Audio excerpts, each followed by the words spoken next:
How's it going, guys? This is Nerf Gun Charlie, and I'm recording this in the middle of the night, but this is our before and after for the Dominion.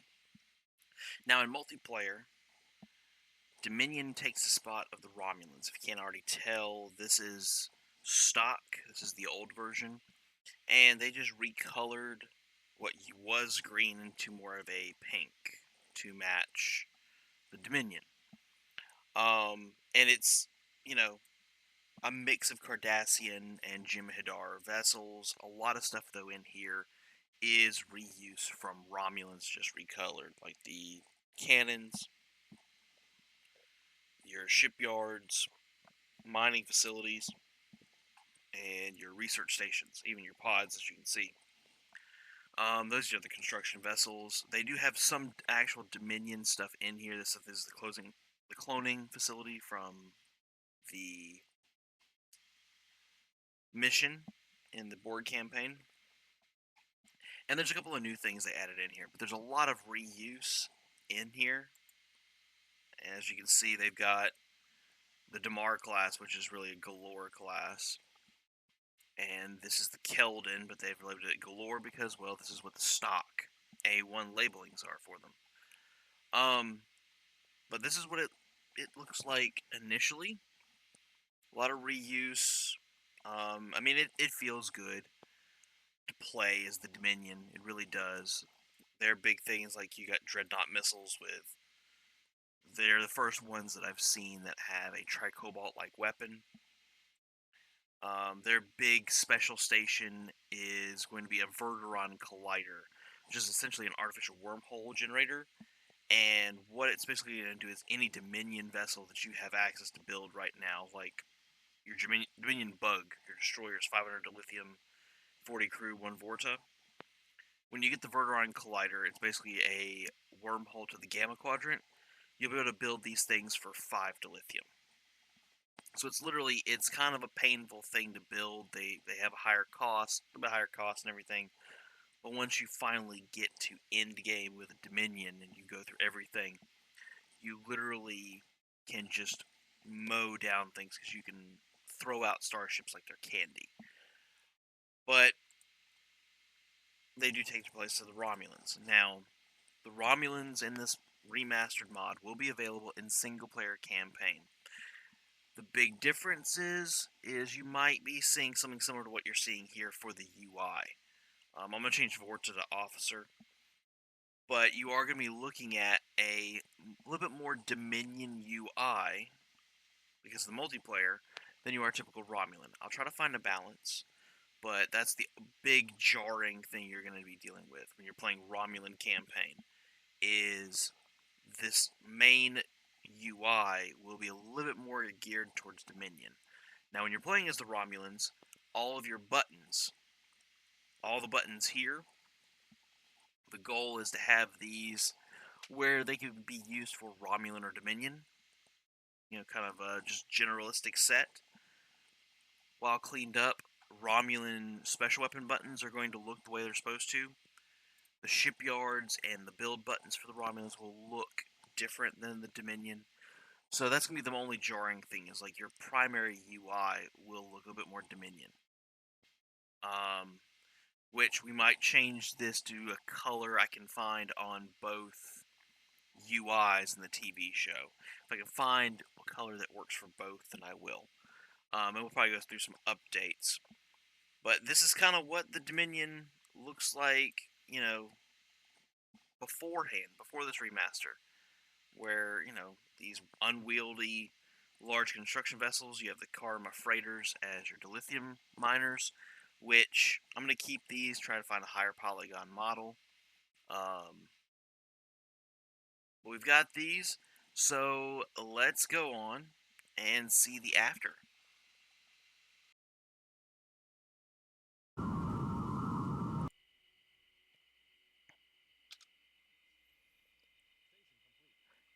And here we are.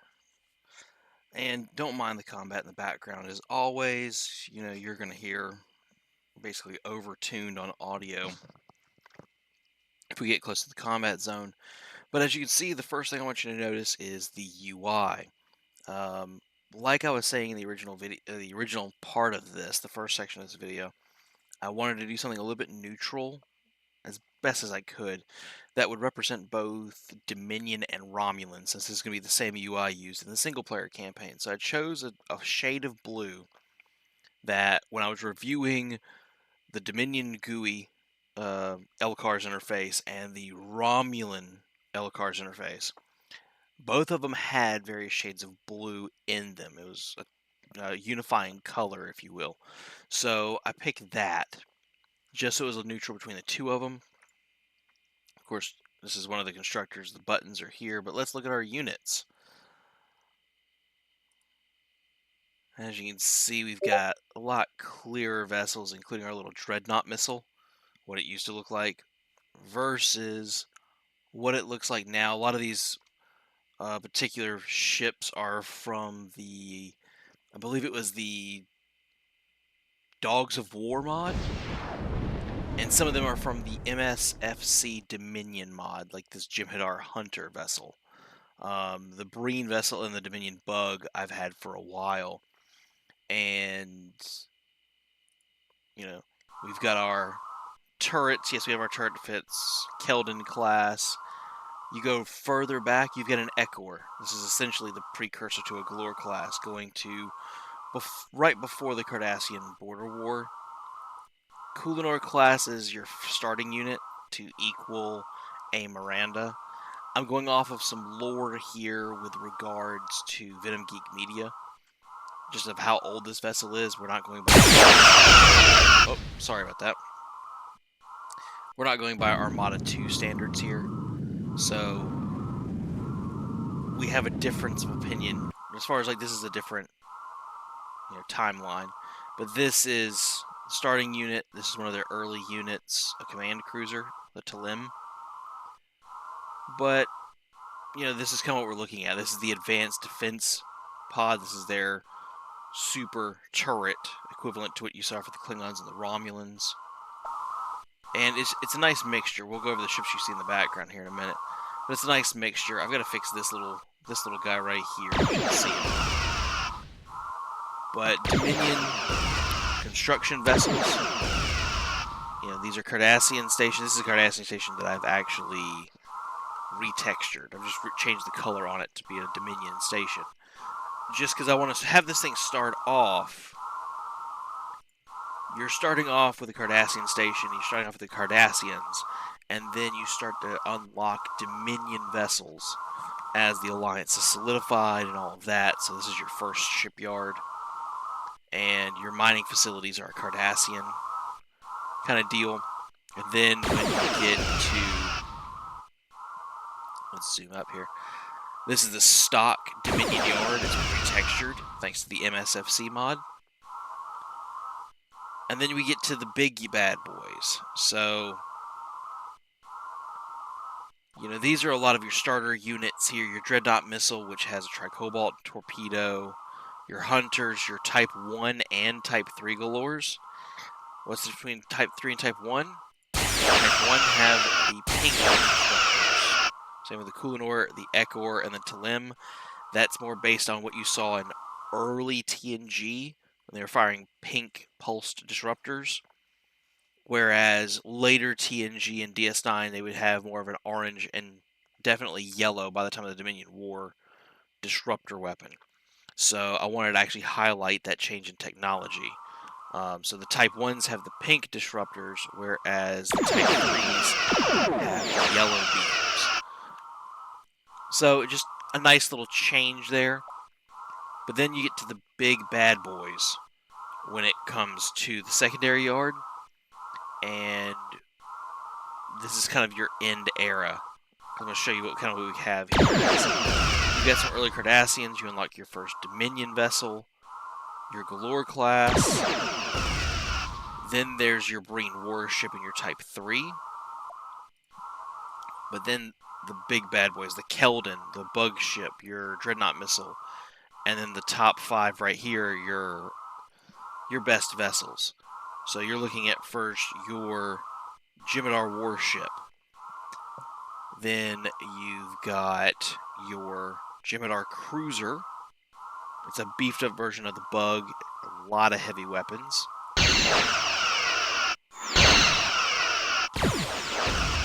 You've also got the best Cardassian vessel that we built. I like this design. It's the Caldor. It seems like a natural evolution. And let's see here. Nothing crazy there.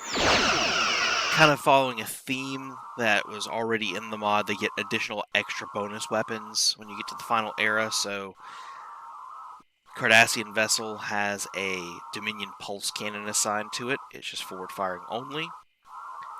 Then a retextured Breen cruiser, also thanks to a community mod. This is from a Breen community mod that Majestic sent me. So this particular version of the stock Breen cruiser doesn't have a lot of the errors that I found in the original model. It's actually very clean. You have that, then of course the big bad Dominion battleship, dreadnought, whatever you want to call it. Now, when it comes to the special weapons, this is my flair, my take on what I feel they should do for balance, just so that it's going to mess with you some when you're playing against them. They are meant to mess with your systems. They are meant to basically sow chaos. So you're going to have things like engine disruptors, so you can disable engines. You've got sensor scrambling equipment. Comm Scrambler. Now this is only going to really affect player versus player. Should two of you out there decide to download this, put this on I believe it's Game Ranger that still does the servers. But you decide to do a player versus player action, or you're facing against AI on harder difficulty. This thing fires off, and it's basically the nanites, but with a wave, because it's multi-target, just to make sure that it hit targets in time, and it scrambles the UI. It is, it's referenced in Sacrifice of Angels. Rotating E-Impulse scrambles enemy communications. And you've also got shield disruptors. You have got nanite dissipators for special energy. You've got weapon dampeners. You've got heavy assault parties. When it comes to the Cardassians, you've got plasma bank overloads, polaron torpedo spreads. Like I said, the Kranix torpedo is Tricobalt. It's the only Tricobalt of all the playable races. Sensor jammer here. You got disruptor spreads, gravity mines. So you've got a nice little mix where it's just these things are meant, this particular race is meant to sow chaos. The only unique weapon that isn't really about chaos or boarding parties is the Singularity Launching Area Cannon. This is a stock weapon from this mod, and it's a take on the Ion Storm. But instead, it does a lot of damage over a 1 second period, and instead of an Ion Storm, it uses the black hole sod instead. It requires a target, because you have to actually fire it at a target. So, might not be able to show that off today. But that's kind of their big to-do, is they're all about disrupting the enemy fleet. They are comparably armed, but it's all about disrupting the enemy fleet altogether. Just because the Cardassians, when you start off, are weaker ship to ship a little bit compared to the Klingons, the Federation, and the Borg. They're a little bit weaker. So ship to ship, the Cardassians are not going to stand up. You have to build multiple to go against single vessels. Like, you're not going to win with a Kulanor against a Miranda. But the idea is, as you're building up, you see that the Dominion vessels come in, they are on par with Federation vessels. And then once you get to the later era here, some of them are superior to Federation Klingon vessels as far as shields or weapon output and so forth. So we wanted to have that in. This is me working on this. Now with the Klingons, they have a repair yard. They can instantly rebuild a repair yard and decommission it. It's easy for use for the front lines to keep their fleet going. That's kind of their special. what I was able to work with. With the Federation, it's Deep Space Nine. With the Dominion, and this is just a retexture thanks to the MSFC Dominion mod, we have the artificial wormhole. This is a Verteron collider. This is kind of what the story behind this mod is the Dominion in an alternate timeline developed this to create an artificial wormhole to the camp, bring in reinforcements. So you build this thing, you have access to your Dominion vessels. However, you'll notice when you highlight them, 335 dilithium, 150 crew. The big thing is the dilithium cost, which I need to update a few of them here to make them cost less. That one does cost less. But the idea is, let's say this vessel builds normally in 14 seconds. Just as an example. The Verteron Collider allows for near instantaneous builds because it's just ships coming through the wormhole. So should you get this far along against an enemy player, you can just spam starships. And that's why this is the last tweak that I needed to do before I can lock them down, is I need to adjust their build costs. They are not going to cost but maybe 1/10 their normal cost, which that actually might be wrong on the cost then. So it's not going to cost hardly anything to build these, and the build time is ridiculously fast. The trade-off for that, so it's not stupidly overpowered. Would you stop with the scout vessels? Is that their shield ratings are lower than their standard units you've been building this whole time.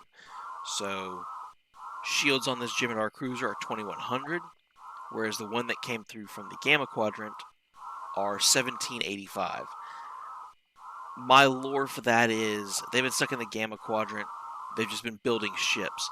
They really haven't had that level of communication to get the updates that they've needed to fight the Alpha Quadrant fleets. So while these are battle hardened and they've been testing and all of that, this is more of we're just going to dump reinforcements your way. Doesn't matter if they're strong, because victory is life. But that's kind of the trade-off here. They'll have the same special weapons and all of that. It's just they have less survivability. But the whole goal is by the time you get here, you can just spam starships. And it should be over then relatively quickly. And as you can see,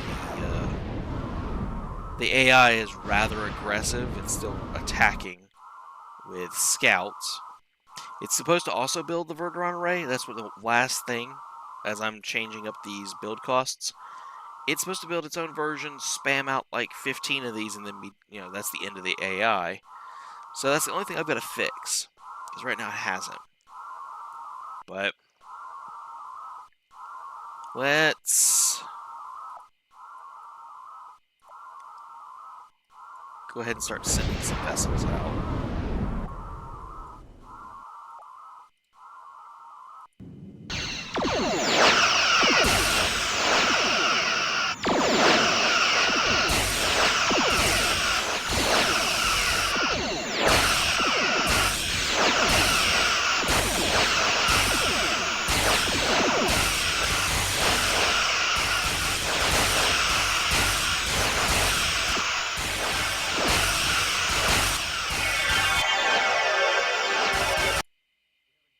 There we go.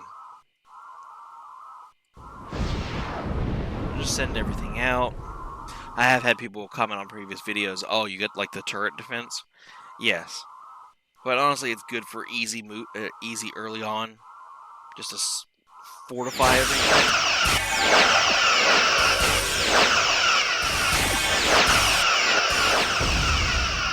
Eventually, you'll need something better. But questions that people might have is how strong is this Dreadnought missile? I've balanced it based on the mission, the episode Dreadnought. So it's slightly stronger than an Intrepid class vessel.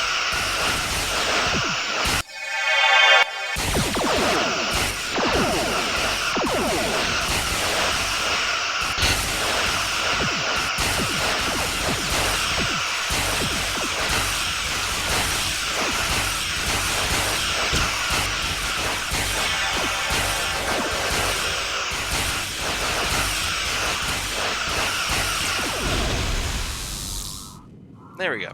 Sorry about all that excess noise. It can get rather loud. But like I was saying, I balanced it around roughly an Intrepid class based on Voyager versus Dreadnought when they were dealing with it. But slightly stronger, so it has slightly better shielding. So ship to ship, actually, a Dreadnought missile can defeat a Defiant Intrepid class vessel. And it has that Krennic's torpedo, which is a heavy tricobalt. And that's kind of where you see the change in balance. Alright, let's go ahead.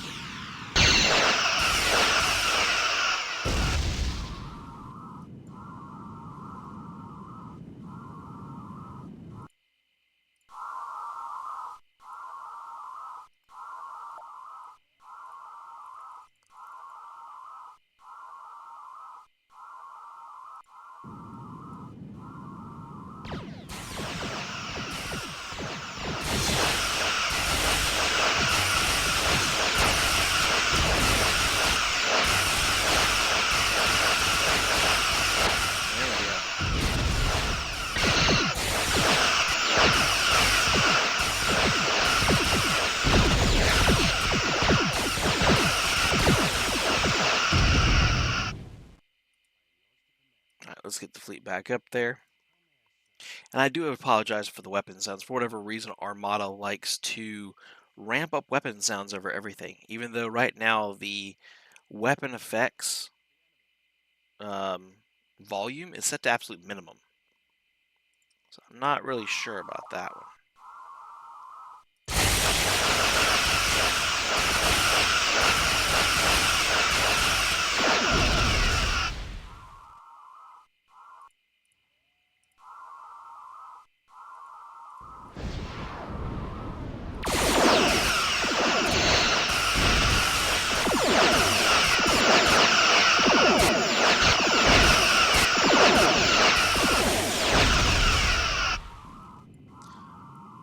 Victory's life is an understatement. We've already lost a few vessels.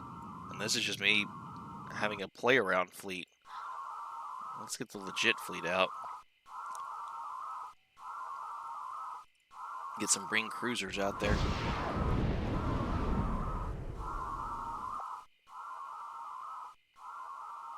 Oh, I forgot to change the size on that one. Well, it's good to go. That's the Mega Dread. You know what? I might leave it that size. That way, the Alpha Quadrant one is smaller. The Delta Quadrant, the Gamma Quadrant one is massive. That might actually work.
Oh, and you got left behind. Okay.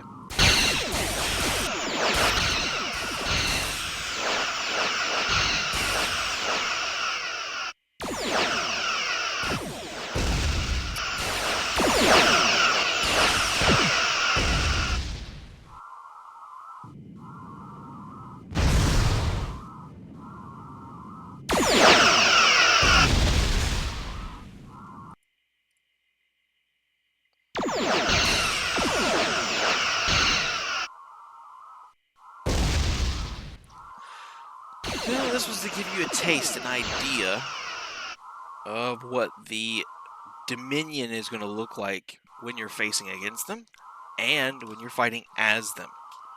And I hope you've enjoyed what you've seen.